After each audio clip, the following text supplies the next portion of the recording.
ఒక్కసారిగా స్పృహ వచ్చి లేచి కూర్చున్నాను. గుండె అదురుతుంది. ఊపిరి ఆడుతుంది. కానీ అంతకన్నా ఆయాసంగా ఉంది. ఎక్కడున్నాను? మొదటి ఆలోచన తెలీలేదు. ఏమైంది? రెండో ఆలోచన అర్థం కాలేదు. చుట్టూ చూశాను. నెమ్మదిగా అర్థమవసాగింది. చుట్టూ తెల్లటి గోడలు. ఆ గోడలకి సమాన దూరంలో మంచం. ఆ మంచం మీద నేను. నా ఎదురుగా కనిపిస్తున్న గోడ తొలచబడి ప్లస్ గుర్తు వేసిన 2 గ్లాస్ డోరులు బిగించబడి ఉన్నాయి. అర్థమైంది. నేను ఐసీయూ రూంలో ఉన్నాను. నా చేతులకి ఏవో ట్యూబ్లు తగిలించారు. వాటి గుండా మంచం పక్కన స్టాండ్కి తగిలించిన బాటిల్స్ నుంచి ఏవేవో ద్రవాలు నా శరీరం లోపలికి సరఫరా అవుతున్నాయి.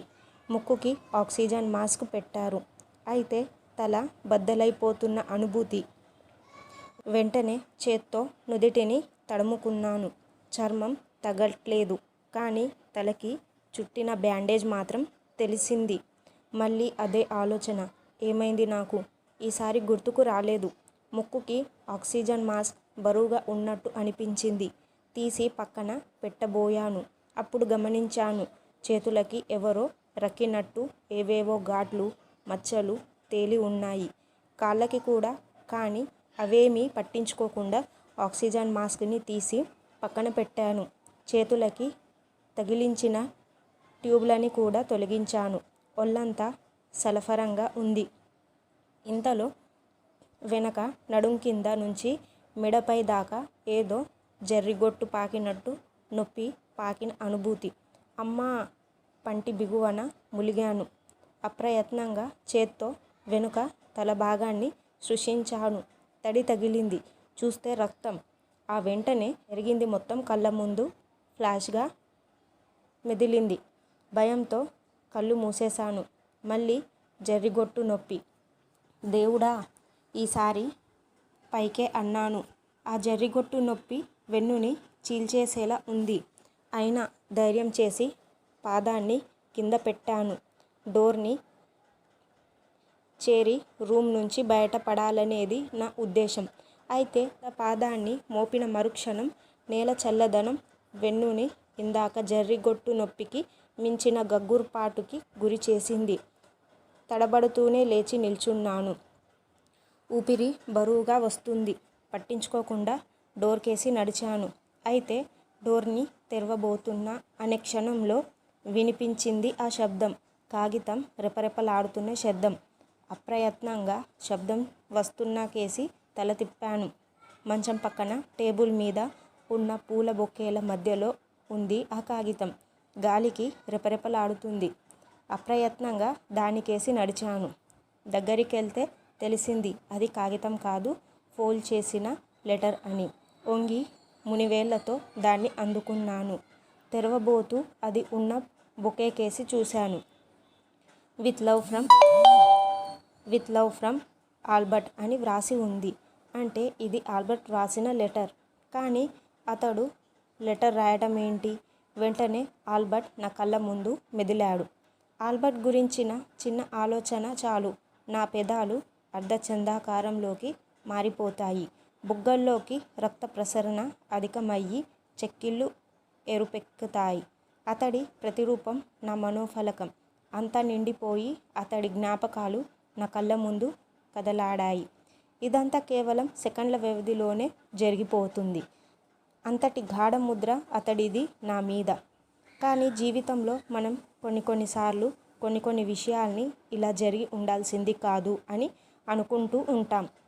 నా వరకు నాకు అలాంటి వాటిలో మొదటిది అమెరికాకి రావడం. అయితే రెండోది ఆల్బర్ట్తో ప్రేమలో పడటం.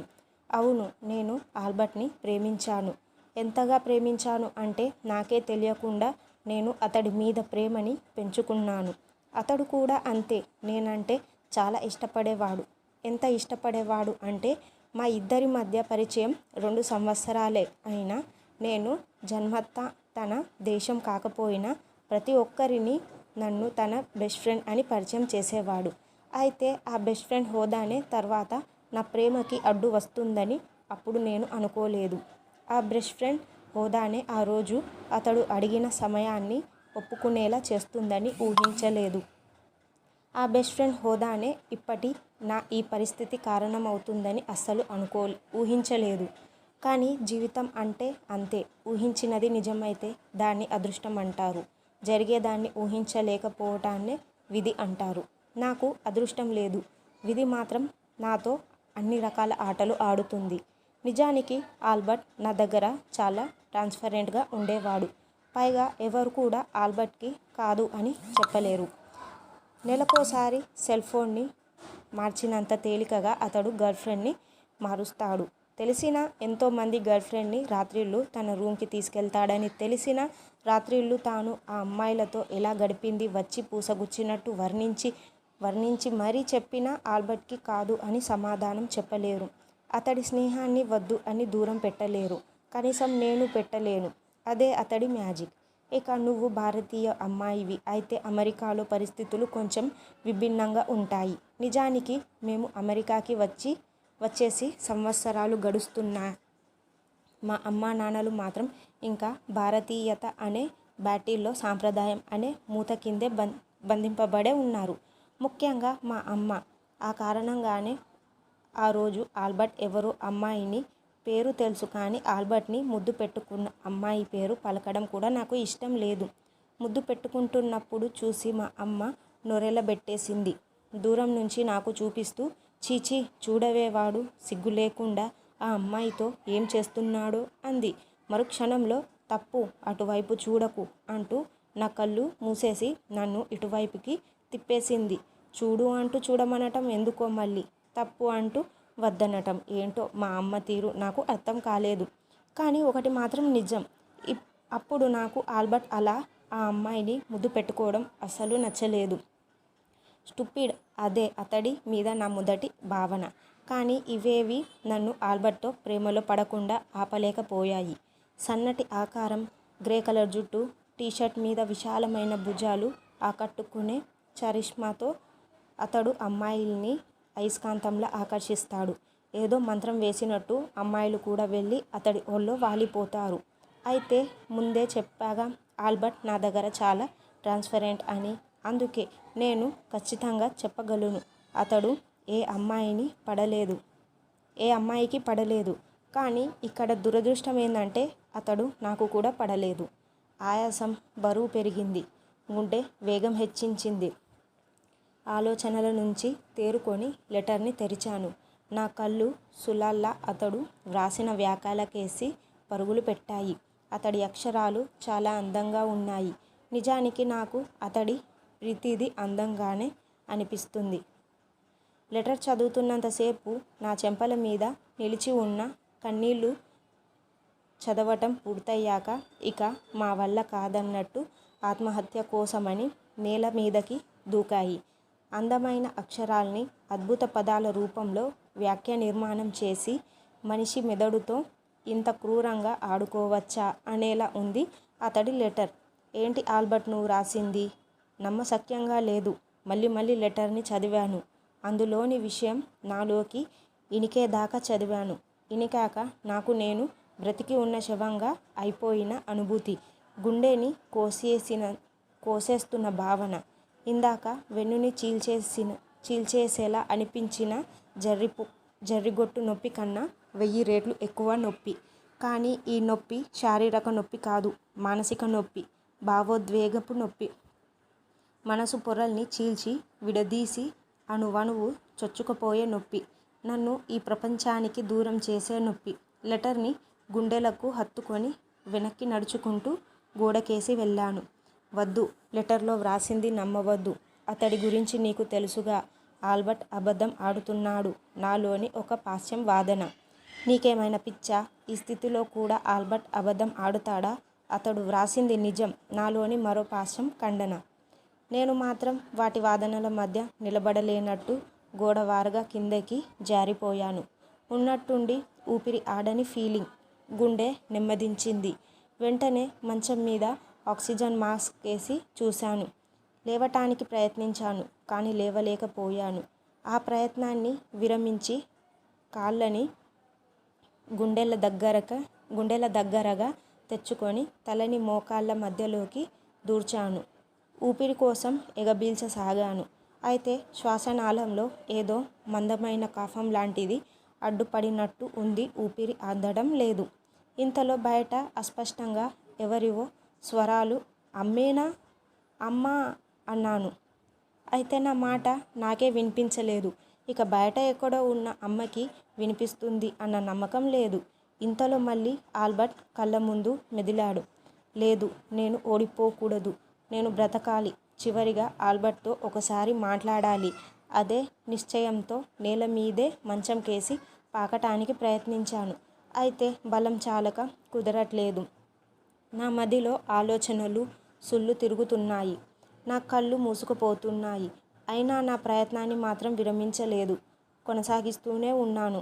ఎందుకంటే ఇదే నాకు తెలుసు. ఇప్పటి నా పరిస్థితి బ్రతకటమా లేక చావటమో అని. ఒకవేళ ఇప్పుడు బ్రతికిన తర్వాత ఆల్బర్ట్తో మాట్లాడక ఖచ్చితంగా చావటమే అని. పప్పా! ఈసారి అరిచాను. అట్లీస్ట్ అరిచానని అనుకున్నాను. ఇందాకలాగే ఎవరూ రాలేదు. ఊపిరి అందక గుండె ఆగిపోయిన అనుభూతి.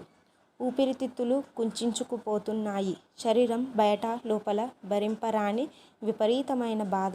గొంతులో పోగుబడిన కఫాన్ని బలవంతంగా మృంగే ప్రయత్నం చేశాను. దిగలేక నేను చావటం తథ్యం తెలిసిపోయింది. ఈసారి బయట నుంచి అమ్మానాన్నల మాటలు స్పష్టంగా వినిపిస్తున్నాయి. డాక్టర్తో మాట్లాడుతున్నట్టు ఉన్నారు. నేను ఖచ్చితంగా బ్రతుకుతాను అని చెప్తున్నట్టు ఉన్నాడు డాక్టర్. ఇంత బాధలోనూ నవ్వొచ్చింది. నవ్వుతో పాటు ఎప్పుడో చుట్టాల్లో ఓ డాక్టర్ అన్న మాట కూడా గుర్తొచ్చింది. మా డాక్టర్లం అంతే. మేము పేషెంట్లు ఎలాంటి స్థితిలో ఉన్నా సరే బ్రతుకుతారు అని చెప్తాం. ఆశని కలిగిస్తాం. నిజానికి అది ఆశ కూడా కాదు, భ్రాంతి. ఎవరైనా జీవితంలో అత్యంత దుస్థితిలో ఉన్నప్పుడే హాస్పిటల్ వచ్చి చేరుతారు. అలాంటి సందర్భంలో బ్రతుకు అనే భ్రాంతిని కలిగించడం బిజినెస్ టెక్నికే అయినా పేషెంట్లకి వాళ్ళ బంధువులకి మానసిక స్థైర్యాన్ని మాత్రం ఇస్తుంది. నవ్వాను. నవ్వు వెంటే మళ్ళీ బాధ.